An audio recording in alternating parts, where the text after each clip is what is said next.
साखळी आणि फोंडा पालिकेसाठी शुक्रवारी मतदान होणार असून काल बुधवारी संध्याकाळी 5 वाजेपर्यंत जाहीर प्रचाराची सांगता झाली आहे.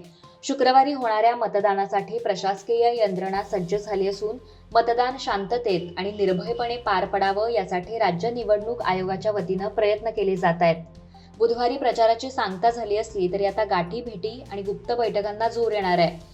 सहाय्यक संचालक गुरव यांनी दिलेल्या माहितीनुसार साखळी पालिकेत 10 प्रभागांसाठी 31 उमेदवार रिंगणात आहेत. याकरता निवडणूक आयोगाकडून 10 मतदान केंद्राची उभारणी केली आहे. तर फोंडा पालिकेत 13 जागांसाठी 43 उमेदवार नशीब आजमावत आहेत. याकरता 22 मतदान केंद्र उभारली आहेत. यासाठीची आयोगाची मतदान यंत्रणा आज संबंधित केंद्राकडे रवाना होणार आहे. त्यामुळे सगळीकडे कडक पोलीस बंदोबस्त ठेवण्यात आला आहे. साखळी आणि फोंडा पालिकेची ही निवडणूक पक्षीय पातळीवर नसली तरी काँग्रेस आणि भाजपाने आपले पुरस्कृत उमेदवार जाहीर केले आहेत. तर काही प्रभागांमध्ये अपक्ष उमेदवार निवडणूक रिंगणात आहेत. फोंड्यात भाजपाच्या वतीनं कृषी मंत्री रवी नाईक यांच्याकडून तर काँग्रेसकडून राजेश वेरेकर यांनी प्रचाराची धुरा सांभाळली होती. साखळीमध्ये मुख्यमंत्री डॉक्टर प्रमोद सावंत आणि भाजप प्रदेशाध्यक्ष सदानंद शेठ तानवडे यांनी जाहीर प्रचार केला होता.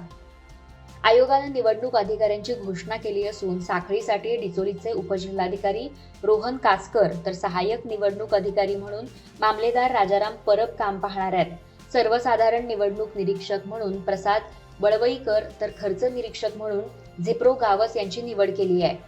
फोंडा पालिकेसाठी निवडणूक अधिकारी म्हणून रघुराज फळदेसाई तर सहाय्यक निवडणूक अधिकारी म्हणून विनोद दलाल यांची निवड केली आहे.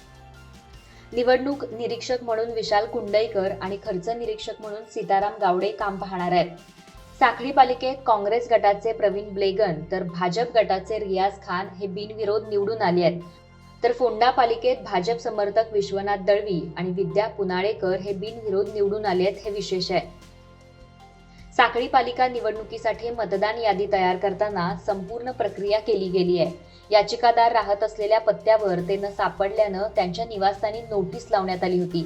तरीही प्रतिसाद न आल्यामुळे ती मतदार यादीतून वगळल्याचं स्पष्टीकरण केंद्रीय निवडणूक आयोगाच्या मुख्य निवडणूक अधिकाऱ्यांनी दिलंय. नावं वगळल्याप्रकरणी रेहाना बंकापूर आणि 40 जणांची याचिका गोवा खंडपीठानं काल निकालात काढली आहे. गोवा खंडपीठानं राज्य निवडणूक आयोगाला नोटीस बजावून त्यावर 2 मे रोजी सुनावणी ठेवून याचिकेत केंद्रीय निवडणूक आयोगाच्या गोव्यातील मुख्य निवडणूक अधिकाऱ्यांना प्रतिवादी करून नोटीस बजावली होती. त्यानुसार या अधिकाऱ्यांनी उच्च न्यायालयात प्रतिज्ञापत्र सादर करून माहिती दिली आहे. त्यामध्ये प्रक्रिया केल्याचं स्पष्ट केलं होतं. ही यादी तर 3 महिन्यांनी अपडेट होत असते. त्यावेळी याचिकादारांनी अर्ज करून नावं पुन्हा मतदार यादीत समाविष्ट करण्यास मुभा आहे.